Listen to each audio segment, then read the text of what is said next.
నమస్కారం NSTV news కి స్వాగతం. నా పేరు సంధ్య.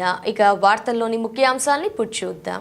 వరంగల్ రామన్నపేటలోని doctor A Rajendra Prasad Bharati charitable trust ఆధ్వర్యంలో ఈరోజు అంతర్జాతీయ బాలల ఆరోగ్య పరిరక్షణ దినోత్సవం పురస్కరించుకొని రామన్నపేటలో గల ప్రియదర్శిని కాలనీ 1/68 అంగన్వాడీ కేంద్రంలలో పిల్లలకు managing trust doctor Rajendra Prasad ఆరోగ్య పరీక్షలు నిర్వహించి వారికి కావలసిన మందులు అందజేయడం జరిగినది.